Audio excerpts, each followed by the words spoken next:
1,215 players were drafted last week in the three-day extravaganza, otherwise known as the Major League Baseball Draft. 24 of those 1,215 players have played or currently play in the Florida League. Forrest Wall led the pack, getting picked up by the Colorado Rockies 35th overall, signed to play with the Winter Park Diamond Dogs this summer. American Athletic Conference Pitcher of the Year Eric Skoglund was next, coming off the board at 93rd overall by the Kansas City Royals. In this league's history, there have now been over 270 players drafted to date. Ask any player who has played at the college level, it's very hard to get drafted. Florida League had 24 players this year drafted, so we're making it look easy as a league. Welcome to This Week in the Florida League.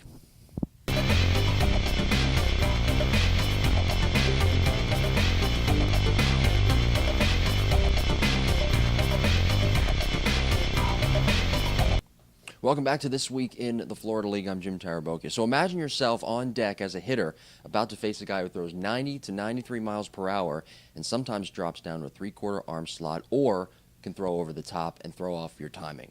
Let me introduce DeLand right-handed pitcher Walker Scheller. Walker, thanks for being here. Thanks for having me. Can you explain to our audience how you got into throwing three-quarters and why you mix up three-quarters arm slot with over-the-top arm slot? In high school, I didn't have much velocity, so my coach said I got to be able to mess with people and trick them up. So I kind of adapted to throwing three-quarters and down low. So. And you mentioned that you didn't have much velocity in high school. So what did you do in your workout program to gain more velocity going into college? To gain more velocity, I did a lot of long toss, and I was small, so I grew a lot, so that helped. But it's just repetition, just keeping at it and getting bigger. And your college career started at Lake Sumter Community College. How has junior college baseball helped you get ready for the next level? I mean, it's definitely helped because it's given me time to mature, but I mean, it's the same game, so you just got to keep playing it and do the best that you can. Well, and it is the same game, but with players, a lot of times that jump from high school to college can be a big one, maturity-wise, emotionally, physically. How did you deal with that? I mean, I've just always had that mentality when I get on the mound. My mentality is I'm going to beat you, so you just got to be able to say, this is my job, I got to do it. Mm-hmm. So. And, in baseball nowadays, it's a pitcher's game, and you'll agree with me on that. Here in the Florida League, as I mentioned before, you play for the DeLand Suns, and you play for head coach Rick Hall, who was Stetson's former pitching coach. How has Rick helped you as a pitcher mechanically and your approach to hitters as well? He's got more of an old school way of the game. When you get two strikes, instead of having an out pitch, we're going in on people and we're trying to break bats. So he's helped me with the mentality of let's just go after him and see what we can do. And has he specifically told you when to go three-quarters arm slot or when to go over the top, no, or is that on you? That's me. That's whenever I feel like doing it, so I just kind of fly by the seat of my pants on that one. And do you discuss with your catcher, Blake Voiles, when you're going to use it before you get on the mound, or how does that all work? We have certain signs, but he's kind of got it figured out that on certain batters we'll do we'll set hitters up different, so it just depends on the hitter and how their swing path is and what kind of hitter they are. Has there been a huge jump in terms of competition and talent from junior college to the Florida League for you? A little bit. You get a lot more hitters that are more consistent and have more power, but, I mean, it's pretty much the same game, just a little faster. I hate to belittle the point of how you use a three-quarters arm slot, but I want to ask you this. What is your type of approach in terms of trying to hit your spots with that three-quarters arm slot and the over-the-top arm slot? I mean, some guys can't even do it with one way over the top. So how do you do it both ways? When I played infield, that's how I threw. I threw from down low. So, I mean, it's kind of just a transition, but you got to be able to find a start spot for each pitch on where you want to throw. So if you want to throw into a righty, you're probably going to start at cup, middle of the plate, and just let it break. So it's just trusting your pitches. Do you ever get that itch to play infield again? To be a hitter again? Yeah, I mean, I still hit in college, but I love it. So you love hitting, love playing every day? Yeah. As long as I'm on the field, I'm good. All right, very good. Walker Scheller, right-handed pitcher for the Little Land Suns. Thanks for being here. Appreciate it. Appreciate it. When we come back, we will have Sanford outfielder Rock Rucker on right here on This Week in the Florida League.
I love talking to our next guest. He has a great personality. He knows the sports. He loves basketball, and he'd love to start an NBA team with Kevin Durant.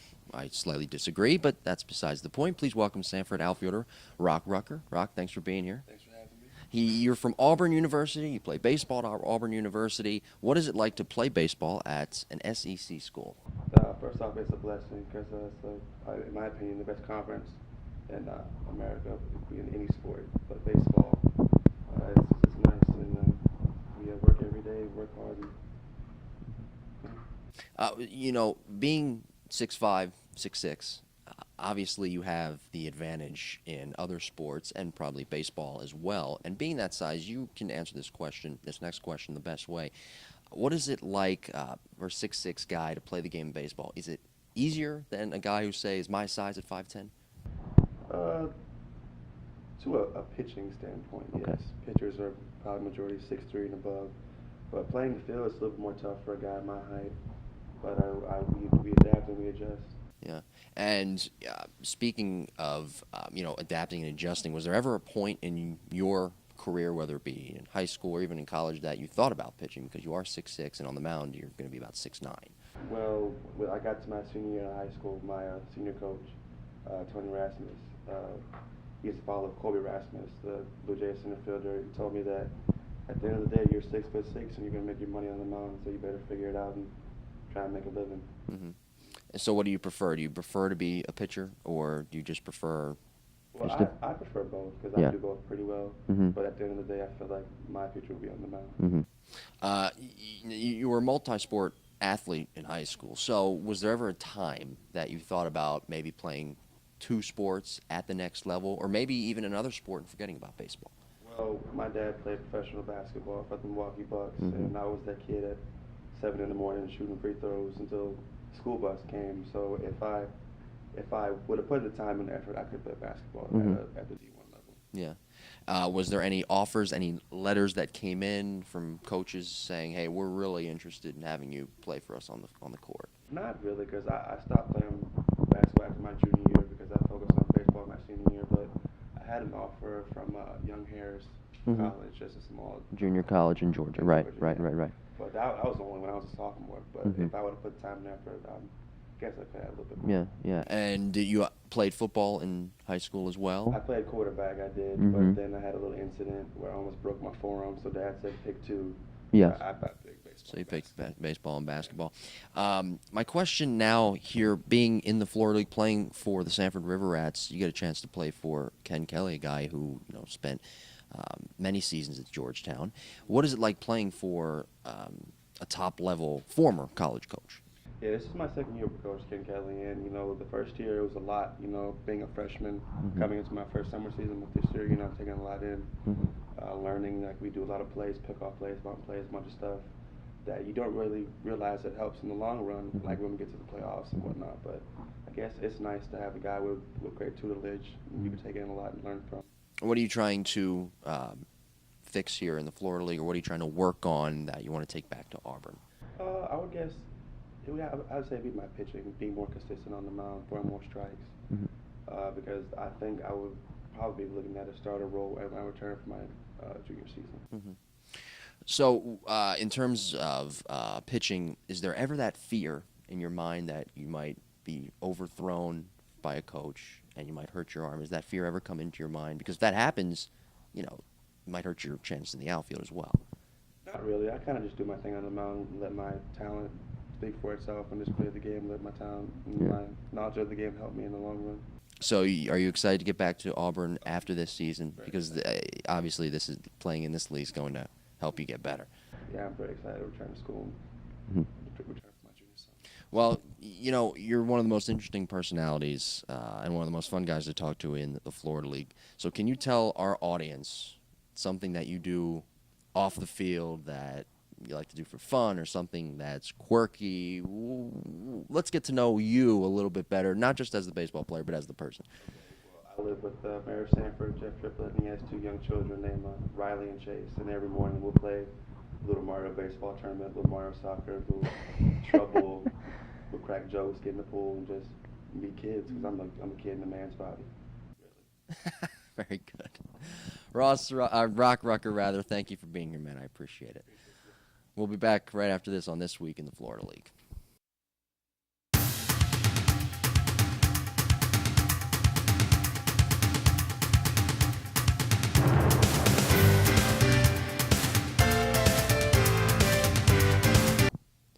A big thank you to all of our presenting sponsors: the YMCA, Gators Dockside, Inside Credit Union, Bright House, Orlando Sanford International Airport, Bishop Beal, and Health Central Hospital.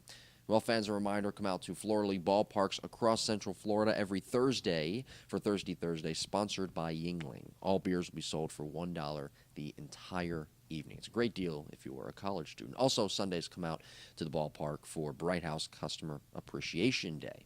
Customers who use Bright House get free admission by presenting your Bright House bill.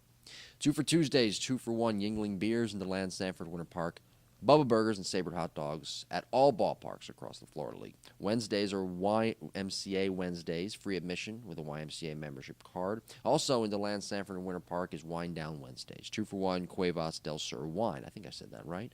Fridays are Family Fridays, $20 for the Family Fun Night deal. 4 tickets, 4 hot dogs, 4 bags of chips, and 4 soft drinks. Saturdays are $2 Bubba Burgers, and Senior Saturdays, free admission for seniors 60 years or older. Well, 1 week in the books in the Florida League, and the Leesburg Lightning lead the way with a 3-0 record overall, while the Florida League newcomers Winter Garden Squeeze are in second place at 3-2 overall. The Winter Park Diamond Dogs, College Park Freedom, and DeLand Suns, along with the Sanford River Rats, round out the 3rd, 4th, 5th, and 6th spots, respectively. How weird is the game of baseball? Well, the Lightning, as I mentioned before, undefeated, but they've only scored 8 runs total this season, lowest in the league, while the Winter Park Diamond Dogs have 40 stolen bases. Unbelievable. The next highest is 14 by Winter Garden. River Rats infielder Tyler Palmer is hitting an even .600 on the year, while 4 guys from Winter Garden are in the top 10 in hitting. Obviously, it's all wacky, It's the beginning of the year, though, and it's going to be a great season. I promise you that. So please come out to ballparks and join us. For ticket and scheduling information, go to FloridaLeague.com, or just for any information you want on the Florida League. All's there, FloridaLeague.com. River Rats infielder Joel Davis will be joining us next, right here on This Week in the Florida League.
Welcome back to This Week in the Florida League. I'm Jim Taraboki. Thanks for being here with us.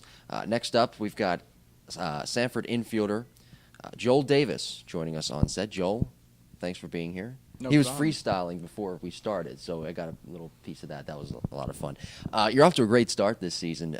Was there an adjustment you made before the season started? I guess you could say I hit a little bit differently in junior college. I had my hands up a little bit more, and I've been trying to work my hands down to make it more consistent. I mean, I batted really good in junior college, and just making my hands more consistent is going to help in the long run, you know. And I still don't feel comfortable, so I'm pretty happy with the way I've been hitting right now. I love asking baseball players this question. Do you feel that hitting is the hardest thing to do in all sports?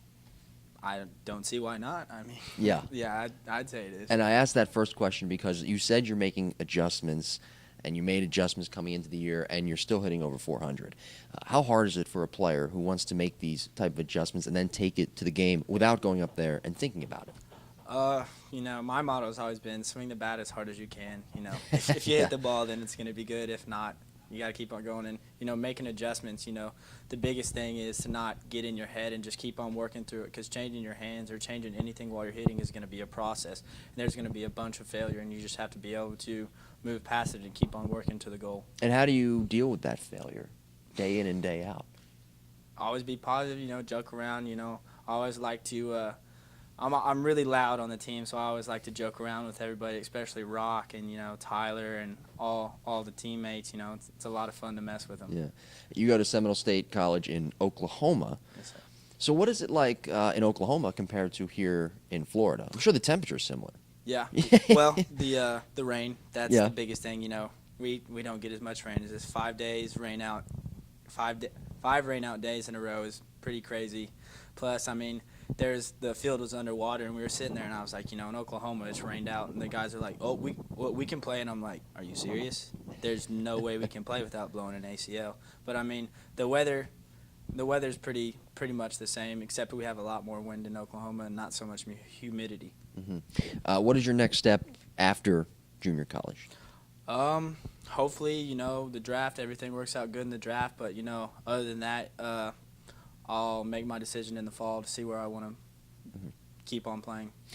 At your high level, how talented all you guys are, all three of you on today's show, and of course everybody else in the Florida League, you all want to get drafted. And the thing about it is the draft is such a crapshoot, you just never know. How do you put that in the back of your mind and just worry about playing this summer and having success? One thing I've always been told is you can't control what happens, and God has a plan for you, whether you don't know what it is, So I mean, really, you just gotta keep playing. You only get to play once.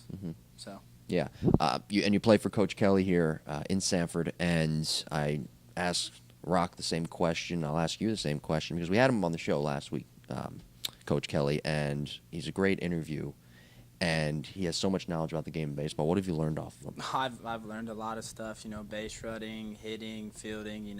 He's a man of a lot of knowledge, and it's fun to talk to him, pick his brain and figure out what he thinks, what his philosophies are. So, I mean, he's really helped me make my game even better. And has he helped you with your hitting adjustments? Yes, he has. Yeah. What other adjustments are you trying to make before the season ends?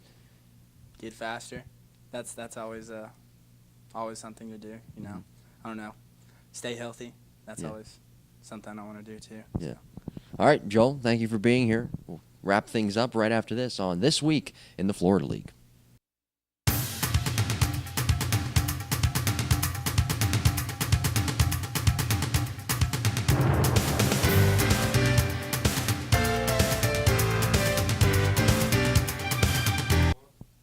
On next week's show, we will have the Florida League Pitcher and Player of the Week.